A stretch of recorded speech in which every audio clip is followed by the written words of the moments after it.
చూస్ country delight, live better. ఇప్పుడే country delight యాప్ని download చేసుకోండి. ప్రొద్దుటూరులో టీచర్గా పనిచేస్తున్న కన్న తల్లిని కిరాతకంగా గొంతు కోసి చంపిందే కాకుండా పాటలు వింటూ నేనే దేవుణ్ణని చెప్తున్నాడట. ఇంతకంటే దారుణం ఏముంటుంది?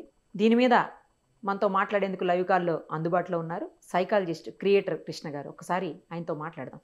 సార్ నమస్తే అండి. నమస్తే అండి. ఎంతో గారాభంగా పెంచారంటున్నారని, అంత ప్రేమించిన తల్లిని అట్లా కసి తీరా తన చేతులతో తాను ఎలా చంపాలి? మాట్లాడుతుంటే నాకు ప్రాణం పోతుందండి.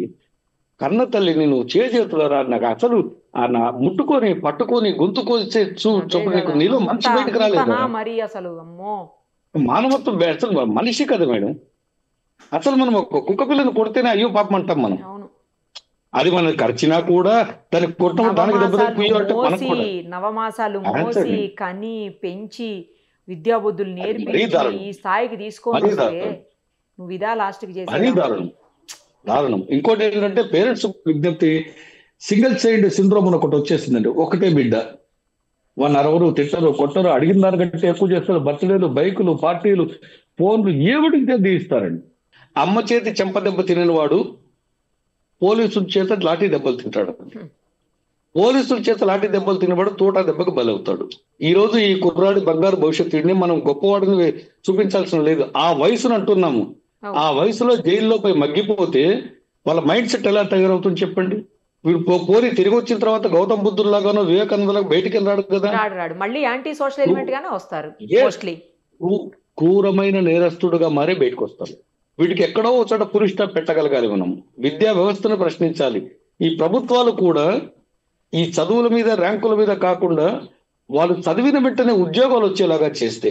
ఈ అబ్బాయి ప్రొద్దుటూరు అన్నామండి. ఈ ప్రొద్దుటూరు అనే కాదు, ఆంధ్ర తెలంగాణ రెండూ కలిపితే ఉన్న కాలేజీలు బొచ్చడు వచ్చాయి. కాలేజీలు కూడా ఉన్నాయి కదా సార్. అందరూ పొలోమని బీటెక్కే చదవాల్సిన అవసరం లేదు కదా. బోల్డని కోర్సులు ఉన్నాయి, ప్రొఫెషనల్ కోర్సులు ఉన్నాయి, రకరకాల కోర్సెస్ ఉన్నాయి, చాలా చదువుకోవచ్చు. బీటెక్ అంటే గొప్పది పాలిటెక్నిక్ చేస్తే లైఫ్ లో సెటిల్ అవుతారు. అదే వచ్చింది మనకేంటంటే ఇది గ్లామర్ కోర్సు చేస్తున్నారు. ఈ లక్షల మంది సంవత్సరానికి బయటకు వచ్చి ఈ హైదరాబాద్, బెంగళూరు, చెన్నైయో సెలెక్ట్ చేసుకుంటారండి. వచ్చిన వాళ్ళకు కూడా ఏ ఉద్యోగాలు రావు. హైదరాబాద్ ఏమో అందరికి వెల్కమ్ అని పెట్టుకోలేదు బోర్డ్స్ అండి. అందులో కూడా టాలెంట్ ఉన్న వాళ్ళకి వస్తాయి.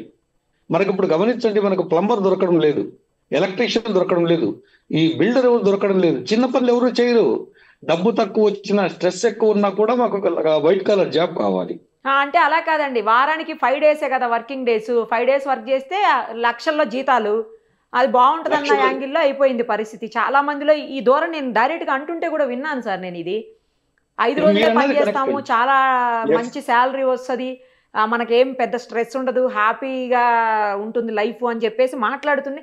ఎందుకు చిన్నపిల్లల్ని 6th 7th క్లాస్ పిల్లల్ని ఐఐటి కోర్సులకు పంపించేస్తున్నారు? ఇంత చిన్న ఏజ్ లో ఎందుకు ఐఐటి బేస్డ్ కోర్సులకు అప్పుడే ఎందుకు? అంటే అలాంటి స్కూల్స్ లో జాయిన్ చేస్తున్నారు ఎందుకు అని అడిగితే ఇదే సమాధానం వచ్చింది చాలా మంది దగ్గర నుంచి నాకు. ప్రతి ఒక్కరికి కూడా డబ్బు ఉంటేనే గొప్పవాళ్ళు. అదే మీ పాయింట్ ఆఫ్ వ్యూ ఆలోచిస్తే లక్షల్లో జీతాలు వస్తాయి, వారానికి 5 రోజులే ఉంటుంది జాబ్. నేను కాదనండి, అది ఎవరికి వస్తుంది? 100 మందిలో ఒకరికో ఇద్దరికో వస్తుందండి. అదే కదా. ఇప్పుడు మీరు ప్రొద్దుటూరు నుంచి వెళ్ళారు హైదరాబాద్ కు, కావాల్సిన కమ్యూనికేషన్ ఉండదు, లాంగ్వేజ్ ఉండదు, సబ్జెక్ట్ ఉండదు, మీకు అక్కడ పబ్లిక్ రిలేషన్ ఉండదు, మీకు జాబ్ రాలేదు.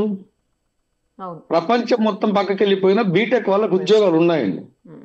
అప్పుడు నీకు సబ్జెక్ట్ సర్టిఫికెట్ తో కాదు కావాల్సింది, నీ దగ్గర విషయం ఉంటే తప్పనిసరిగా నీకు జాబ్ వస్తుంది. మీరు అన్నట్టు లగ్జరీగా ఉండొచ్చు అండి. ఇప్పుడు ఇతను కూడా బీటెక్ అయిపోయి 5 ఇయర్స్ ఏమో అయిందంటండి. 5 ఇయర్స్ అయిపోయినా కూడా జాబ్ దొరకలేదంటే అట్లానే కంటిన్యూ అవుతూ ఉన్నాడు, అంటే నిరుద్యోగిగానే ఉన్నాడు. అతని మీద మేబీ అది కూడా ఎఫెక్ట్ చూపించి ఉండొచ్చు. మేబీ 100% అదే చూపించింది, ఫ్రస్ట్రేషన్. ఆ ఫ్రస్ట్రేషన్, ఎస్. తనతో పాటు అందరూ జాబులకి వెళ్ళి ఉంటారు. అందరూ ఏంట్రా ఇంకా నీకు జాబ్ రావట్లేదు, ఇంట్లో వాళ్ళు అడుగుతారు, ఫ్రెండ్స్ అడుగుతారు, బయట వాళ్ళు అడుగుతారు, రిలేటివ్స్ అడుగుతారు. ఆయన సర్టిఫికెట్, ఈ బీటెక్ పిల్లల certificate entry pass of their interview అండి, అంతే. ఓకే, బీటెక్ పాస్ అవ్వగానే తీసుకెళ్లి ఉద్యోగాల్లో కూర్చోబెట్టారండి. 100లో ఒకరికి వస్తుంది 5 రోజులు జాబ్. వాళ్ళు కూడా ఏంటంటే కూడా అందరికి రావు కదా సార్. రాదు మేడం, మనం అనుకున్న ఉద్యోగాలు లేవండి. అవును, అది మీరు ఇదే హైదరాబాద్ లోనే ఉద్యోగాలు లేవని అంటున్నాం మనము. ఉద్యోగాల కొరత భయంకరంగా ఉందండి. సేల్స్ డిపార్ట్మెంట్ ఉంది, వర్క్ డిపార్ట్మెంట్ లో ఉంది, కమ్యూనికేషన్ లో ఉంది, టాలెంట్ లో ఉంది. ఇప్పుడు మీరు చేస్తున్న పనిలో ఇప్పుడు మీకు టాలెంట్ లేకపోతే ఇక్కడ కూర్చోరండి. అది ఇంప్రూవ్ చేసుకోకుండా నాకేదో అయ్యింది, నాకేదో లోపం ఉంది, నాకెందుకు ఉద్యోగం రాలేదు అని ప్రశ్నించుకుంటూ బయట ఎవరి మీదైనా కోపం చూపిస్తే వాళ్ళు తిరిగి కోపడతారు. కాబట్టి ప్రాణంగా ప్రేమించే అమ్మా నాన్నల మీద కోపాలు చూపిస్తారండి వీళ్ళ హీరోయిజం. నిజం అండి, నిజం. డబ్బులమ్మో కానీ అలా వడ్డీలమ్మో ఇచ్చేవాళ్ళు కిడ్నీలమ్మో చాలా మందే ఉన్నారు సార్. కానీ అందరూ ఇలా ఉండట్లేదు కదా. చాలా పద్ధతిగా అందరూ పెరిగే కదండి. పిల్లలు, సింగిల్ పద్ధతిగా అమ్మో. పెరిగిన నేను బోల్డ్ మందిని చూస్తున్నా. బ్రహ్మాండంగా ఉన్నారండి. మీరు అన్న దాంట్లో మనం 1-2% అన్నాము. అదే వాళ్ళకు ఉద్యోగాలు ఉన్నాయి, 5 days ఉన్నాయి, అవును. వాళ్ళకి కావాల్సిన ఉన్నాయి. Yes. కాకపోతే ఇక్కడ ఏంటంటే ఇది నాకు లైఫ్ మొత్తము ఇలాగే జరుపుతారు మా అమ్మ నాన్న అనే భ్రమలో చాలా మంది పిల్లలు ఉన్నారండి. ఇంజనీరింగ్ కాకుండా బొచ్చెడు కోర్సులు ఉన్నాయండి మనకు. అదే కదా. అగ్రికల్చర్ ఉంది, మనకు బిజినెస్లు ఉన్నాయి, అవును, చిన్న చిన్న వ్యాపారాలు చేసుకోవచ్చు. కరెక్ట్. అసలు సక్సెస్ఫుల్ పర్సనాలిటీస్ బీటెక్లు అంతా కూడా ఉద్యోగాలు చేస్తూ బీటెక్లు వదిలేసి గేదెలను పెట్టుకొని పాల వ్యాపారాలు చేసి సక్సెస్ అయిన వాళ్ళు ఉన్నారు. బోల్డ్ మంది ఉన్నారండి. నిజం మీరు అన్నది. నేను అలా చాలా మందిని కూడా చూసాను. నేను ఇంటర్వ్యూ కూడా చేశాను. అవును, అమెరికాలో జాబ్ చేస్తూ వదిలేసి వచ్చి ఇక్కడ పాల బిజినెస్ పెట్టుకున్నారండి. అవును, కరెక్ట్. విషయం ఏంటంటే మన దగ్గర సత్తా లేదండి, సబ్జెక్ట్ కాదు మనం అంటున్నది. మన దగ్గర సత్తా లేదు, బతికే సామర్థ్యం లేక తల్లి మీద తిరగబడి ఆవిడ ఏంటి అని ప్రశ్నిస్తే ఈవిడని చంపితే రేపటి నుంచి నాకు ఈ ప్రశ్న ఉండదు కదా అనే ఉద్దేశంతో చంపాడండి. ఆ పిచ్చోడికి అర్థం కాదు ఏంటంటే రేపటి నుంచి నీకు తల్లి ఉండదురా బాబు, నిన్ను ఎవరు వేధించారు, కనీసం నీకు తిన్నావని అడగడానికి తల్లి ఉండదు. రేపు మీ నాన్న ఒంటరిగా బతకాల, కొన్ని రోజులు పోతే మీ నాన్న కూడా బాధపడాలి, ఉంటాడో లేదో తెలియదు. వాళ్ళ నాన్నకు కూడా మన విజ్ఞప్తి ఏంటంటే దయచేసి ఇట్లాంటి కొడుకును సమర్థించకండి. మళ్ళీ మీ కొడుకును గారబం చేసి తలకొరువు పెట్టించి వాళ్ళ అమ్మకు మనశ్శాంతి, ఏ మనశ్శాంతి రాదండి. ఆత్మ క్షోభిస్తుంది ఆవిడకు. అవును, ఇప్పుడు మీడియా కానీ, పోలీసులు కానీ, విద్యా వ్యవస్థ కానీ, రాజకీయ నాయకులు కానీ సమాజాన్ని మంచి వైపు నడపాలనుకుంటే విద్యార్థుల మానసిక స్థితులను గమనించండి. ఫస్ట్ మీరు బీటెక్ వచ్చిన తర్వాత ఇవి మానలండి, వంగవిది మొక్కల నుంచి ఇవి నేర్పిస్తూ రండి.